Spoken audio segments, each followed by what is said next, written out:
Табиғат әлемі керемет әлем. Бұл тіршілік үшін күресетін жануарлардың тіршілік етудің таңғажайып жолдарын тапқан әлем. Кейбір жануарлар өсімдіктермен қоректенеді.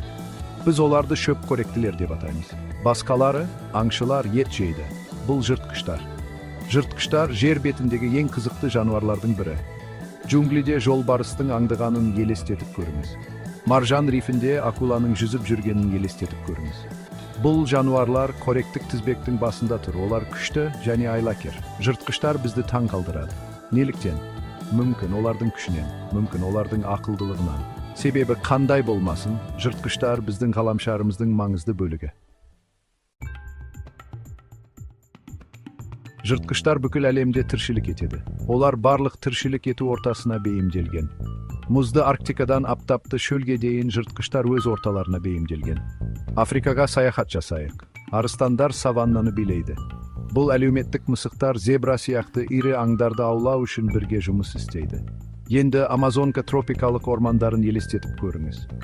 Ягуар орман түбінде аңдып жүр. Бұл жалғыз аңшы, камуфляж шебері. Мұхит тереңдігінде акулалар билік етеді. Ақ акула ең жоғарғы жыртқыш. Бұл оның табиғи жаулары жоқ дегенді білдіреді. Жыртқыштар керемет аң аулау әдістерін дамытқан. Жылдамдық бір стратегия. Гепардтар ең жылдам газельдерді басып оза алады. Жасырындық тағы бір тактика. Барыстар дақты жүндерін көлеңкеге сіңіп кету үшін пайдаланады. Кейбір жыртқыштар айлакерлікке сүйенеді. Қасқырлар аңдарын қоршау үшін үйлестірілген стратегияларды қолдана отырып, топтасып аң аулайды. Басқалары камуфляжды пайдаланады. Камелеон терісінің түсін қоршаған ортаға сәйкес өзгерте алады. Бұл оны жәндіктердің жасырын аңшысына айналдырады. Бұл аң аулау әдістері тіршілік ету үшін өте маңызды.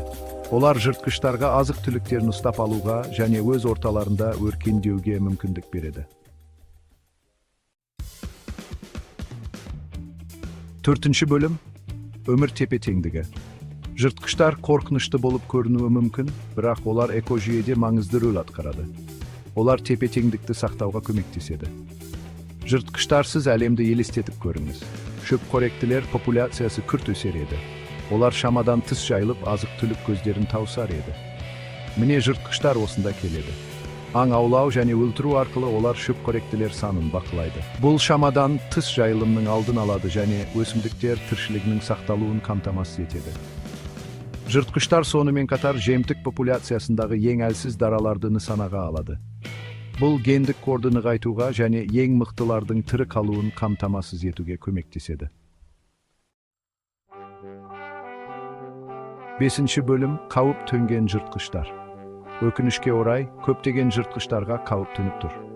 Адамдардың іс-әрекеттері, мысалы, тіршілік ету ортасының бұзылуы және браконьерлік кейбір түрлерді жойылуға әкелуде. Жолбарыстар терілері мен сүйектері үшін браконьерлікпен ауланады. Акулалар көбінесе балық аулау торларына кездейсоқ түсіп қалады. Бұл іс-әрекеттердің қайғылы салдары бар. Жыртқыштардың жоғалуы бүкіл экожүйені бұзуы мүмкін. Бұл жануарларды және олардың тіршілік ету ортасын қорғау өте маңызды. Алтыншы бөлім – жыртқыштарсыз әлем. Арыстанның ақыруынсыз немесе бүркіттің самғап ұшқанын көрместен әлемді елестетіп көріңіз. Жыртқыштарсыз әлем – қайғылы көрініс. Жыртқыштарсыз экожүйелер тепе-теңдіктен айырылады. Аурулар көп жемтік жануарлар арасында оңай таралуы мүмкін. Тіршіліктің күрделі торы бұзылады.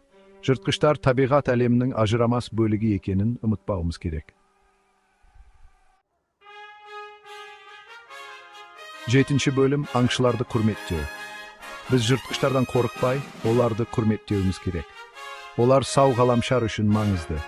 Біз бұл жануарларды қорғау үшін өз үлесімізді қоса аламыз. Біз табиғатты қорғау ұйымдарын қолдай аламыз. Біз өзімізді және басқаларды жыртқыштардың маңыздылығы туралы білім бере аламыз. Жыртқыштарды түсіну және бағалау арқылы біз олардың келешек ұрпақтар үшін тірі қалуын қамтамасыз ете аламыз. Сегізінші бөлім – таңғажайып жыртқыштар туралы фактілер. Міне жыртқыштар туралы кейбір қызықты фактілер. Теңіз қолтырауынының кез келген жануардың ішіндегі ең күшті тістеу күші бар. Үкілер тобын парламент деп атайды. Ең ірі құрлықтағы жыртқыш – ақ аю. Бұл фактілер жыртқыш жануарлардың керемет әртүрлілігі мен бейімделуін көрсетеді. 9 bölüm is-кыймылга шақыру. Жырткычтар таңғажайып жаратылыстар. Олар біздің ғаламшарымыздың денсаулығы үшін маңызды. Оларды қорғау үшін бірге жұмыс істейік. Табиғатты қорғау жұмыстарын қолдайық. Басқаларға білім берейік. Даусыздар үшін дауыс болайық. Бірге болып келешек ұрпақтар аң аулаудың қызығын, самғап ұшқан бүркіттің сұлулығын және жабайы табиғаттағы жолбарыстың керемет күшін көре алатынына көз жеткізейік.